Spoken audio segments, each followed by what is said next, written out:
ሰላም ጤና ይስጥልኝ ውድ የዚህ ቻናል ተከታታዮች እንዴት ናችሁ? እንኳን ወደዚህ ቻናል በሰላም መጣችሁ እያልኩኝ ዛሬ ትንሿ ሙሽራ ድራማ ይዤላችሁ መጥቻለሁ። አብራችሁኝ ቆዩ። ትንሿ ሙሽራ በጣም ደስ የሚል በይዘቱ ባቀራረቡ መልእክቱም ጠንከር ያለ መልእክት ያለው ድራማ ነው። እንግዲህ በባለፈው ክፍል ሉሊት የሆነ ሰው ሲያድናት እና ሞገስም ከኋላ ተመቶ ሲወድቅ ነበረ ድራማው ያለቀው። በዛሬው ክፍል እንግዲህ ሉሊት ባንቴሮ ነበረ ሊደፍራት ሲል ደርሶ ያዳናት። እናም ባንቴሮም ሞገስን በጣም መቶት ወድቆ ነበረ።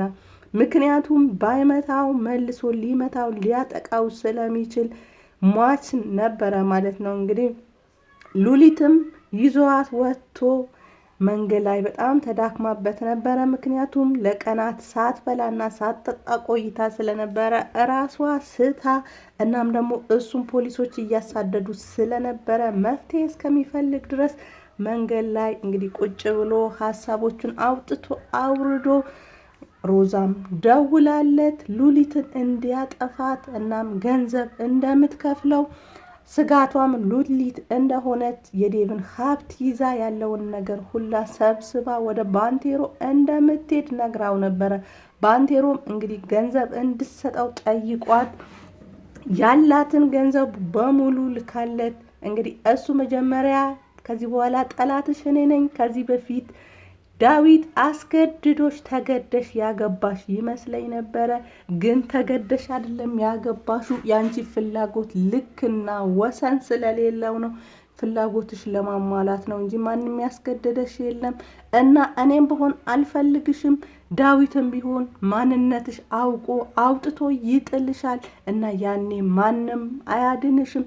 ብትራራልሽ ሉሊት ፍርፋሪ ትሰጥሻለች ብሎ አስጠንቅቆ ነግሯት ነበረ።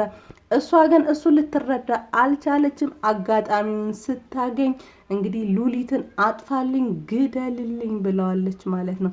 እሷም እንግዲህ ለእናቷ ደውላ ሉሊት ልትገደል እንደሆነ ባንቴሮ እጅ እንደሆነች እናም አንድ ስጋቷ እንዳስወገደች ለባንቴሮም አብራው ልትሆን እንደሆነ ቃል እንደገባችለት ግን ከሱም ከዴቭም ጋር እንደማትሆን ነግራት ነበረ ለእናቷ።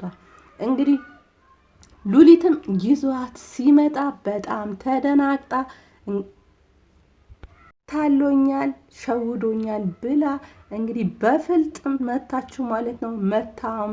መታውም ሲወድቅ ጭንቅላቱ ጠርዝ ማለት የአበባ መትከያ ጠርዝ መቶታል ማለት ነው። እንግዲህ እራሱም ስቶ ሆስፒታል ወስደውት ነበረ። ሆስፒታልም ሲወስዱት የጭንቅላቱ የኋለኛው ክፍል በጣም እንደተጎዳ እናም እግሩ ላይራመድ ይችላል። ከዚህ በፊት እንደፈለገ እንደ ልቡ ላይራመድ ይችላል። ምክንያቱም ወደ እግሩ የሚሄደው ነርቭ ነው የተጎዳው ብለውታል ማለት ነው። እንግዲህ ዴቭም በጣም እየተንከባከበው ሐኪም ቤትም ወስዶት እየተንከባከበው ስለሆነ እኔ ልገልል ላጠቃህ ነበረ፣ ጠላትህ ነበርኩኝ፣ አንተ ግን በፍቅር እየቀጣኸኝ ነው፣ ምን አይነት ሰው ነው ብትሆን ነው ምናምን ብሎ ሲለው አንተ ብቻ ደህና ሁን፣ እኔ የምፈልገው የአንተ ደህንነት ነው፣ ለፖሊሶቹም አልነግራቸውም፣ እንግዲህ አንተ ማገገም አለብህ፣ የተቻለንን ሁሉ እናደርጋለን፣ ሐኪሞችም አናግሬያለሁ፣ አንድ ስፔሻሊስት አለ፣ እሱ ጋር እንድትሄድ ይደረጋል፣ ምናልባት ሐኪሞቹ ተስፋ የለውም ብሏል። እንግዲህ እሱ ስፔሻሊስቱ ጋር ሄደ ሁኔታዎችን ቼክ እናደርጋለን ብሎታል ማለት ነው። ሉሊት ግን ቴሮን ለሷ ብሎ እንደተጎዳ እናም በጣም አሳዝኗታል ማለት ነው። በጣም እየተንከባከበችው ነው። ካጠገቡ እንኳን ዞር አትልም። የምታስተኛው የምትንከባከበውም እሷ ናት ማለት ነው። ግን ሮዛ አጋጣሚውን ተጠቅማ በቀኗል መወጣት ትፈልጋለች። ምክንያቱም ባንቴሮ ሞተ ማለት የኋላ ታሪኳ ከሱ ጋር ያላት ግንኙነት እንደሞተ እንደተወገደ ነው የምታስበው። እናም መግደልን አጋጣሚውን መጠቀምን ትፈልጋለች። ግን ሉሊት አጠገቡ ስለሆነች ነገሮች እየተመቻቸላት አይደለም። ብትችል ግን ሁለቱም ማጥፋትን አንድ አማራጭ መጠቀም ፈልጋለች ማለት ነው። ከእናቷን ጋር ተማክራ ባንቴሮ እግሩ ከዚህ በኋላ በደንብ አይራመድም። እንግዲህ እግሩ አይሰራም፣ ግን አፉ እስካሁን ድረስ አልተዘጋም። አፉንም ማዘጋት አለብኝ፣ ምክንያቱም ሊያወራብኝ ይችላል ብላለች። ሉሊትም እንግዲህ ዴቭን ይቅርታ ጠይቃ ስለሆነው ነገር ሁላ ነግራዋለች። እንግዲህ አቶ መለሰ እንዳልመሰላት ጎበና መስሏት እንደነበረ ከዚህ በፊት ከቤተሰቦቿ የወሰደውን ሀብት ለመውሰድ ከሮዛ ጋር ተነጋግራ እንዳደረገችው ከዚህ በኋላ እንደሱ አይነት ስህተት እንደማትሰራ ስትነግረው ዳዊትም በጣም ተናዶ ሮዛን አንቆ ሊገላት ነበረ። እንግዲህ ሉሊት ደርሳ እሷ በክፋት አይታ አይደለም፣ እሷም አውቃ አይደለም እንደዛ ያደረገችው እኔ ለመርዳት ብላ ነው ብለዋለች ማለት ነው። እንደምንም ብላ ከእጁ አፈትልካ በመቤቴ ብላ እንግዲህ ለምና አውጥታታለች፣ ተርፋለች ማለት ነው። ለጊዜው እንግዲህ እሱ በጣም ተናዶባት መኝታ ክፍል ገብቶ ቁጭ ሲል እሷም ተከትላው ገብታ ባበላኝ ባጎረሰኝ እጅህ አንቀ ገለኸኝ ነበረ። እኔ ለክፋት ብዬ አይደለም፣ እሷን ለመጥቀም ቤተሰቦቿን ለመርዳት አሁን ካሉበት ችግር ለማውጣት ብዬ ነው። እንግዲህ በአንተ ምጽዋት እስከ መቼ ድረስ ይኖራሉ? የራሳቸው ነገር እንዲኖራቸው ብዬ ነው ብላ ስትለው የምን ምጽዋት ነው ሲላት አንተ ብር እንደምትልክላቸው አውቃለሁኝ፣ እናም በአንተ እርዳታ እስከ መቼ ድረስ ይዘልቃሉ ብዬ ነው ብለዋለች ማለት ነው። እንግዲህ ባንቴሮም እንዴት ልትገላው እንደምትችል እያሰበች ነበረ። ሉሊትም ለባንቴሮ የሚሆን ለጥንካሬ የሚሆነው ነገር ምግብ ስትሰራ ጠርተሽኝ ነበረ ወይ ለምንድነው የፈለግሽኝ ብላ ስትላት ምን እየሰራሽ ነው ብላ ጠይቃታለች ማለት ነው። ሉሊትም ለባንቴሮ የሚሆን እንዲያገግም የሚረዳው ነገር እየሰራው ነው ብላ ስትላት አንቺ ማንሰሪ ያደረገሽ ቤቴን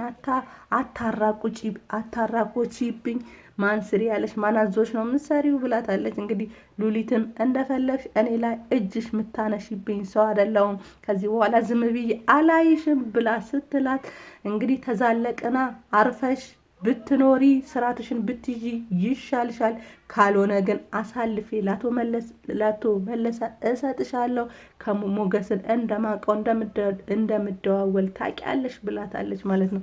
እንግዲህ ሉሊትም ደንግጣ እሺ ብላ በሀሳቧ ተስማምታለች። ከዚህ በኋላ ለባንቴሮ የሚሆነው ምግብ እኔ ነኝ ምሰራ፣ አንቺ አይመለከትሽም፣ አሁን ግቢ ብላታለች ማለት ነው። እንግዲህ ገብታም ምግብ አዘጋጅታ አቅርባ ሉሊትን እንድታጎርሰው በዛም ከዚህ በፊት ባደረጋት ነገር ሊደፍራት ሞክረዋል። ወደ አረብ ሀገርም ልኳት ነበረ። እናም ብዙ ጊዜ ጥቃት ሊያደርስባት ሞክሮ ነበረ። በዛ ተንኮል ወጥመድ ውስጥ ልታስገባው ልትገለው ፈልጋለች ተብሎ ይታሰባል ብላ ያዘጋጀችው ምግብ ላይ መርዝ አድርጋበት እንግዲህ ሉሊትን አቅርቢ ብላታለች ማለት ነው። እናም እንግዲህ ምግቡ ልክ ሲቀርብ ዛሬ የተሰራልህ ምግብ እንዴት እንደሚያምር ብለዋለች ማለት ነው ለባንቴሮ። ልክ ምግቡ ሲቀርብ ግን ዳዊት ከውጭ መጣና በጣም ርቦኝ ነበረ፣ በቃ ምግቡ እንብላዋ ብሎ ሊበሉ ሲል ነው ድራማውን ያለቀው። እንግዲህ በቀጣዩ ክፍል ምን እንደሚፈጠር አብረን የምናይ ይሆናል። ግን የሮዛ ተንኮል ይመስለኛል። ምክንያቱም ባንቴሮ ያቃታል። ሉሊትን ጠርታ እንድታቀርብ ስታደርጋት ስጠራ ሰምቷል። እናም ደግሞ ዴቭም ሊበላ መቅረቡን ስታይ ሮዛ ራሱ ዴቭን እንዲሞት ስለማትፈልግ እንግዲህ ምታስቆም ይመስለኛል። በእኔ በኩል አብራችሁኝ ስለነበራችሁ ከልብ አመሰግናለሁ። በቀጣዩ ቪዲዮ እስከምንገናኝ መልካም ቆይታ ተመኘው። ባባይ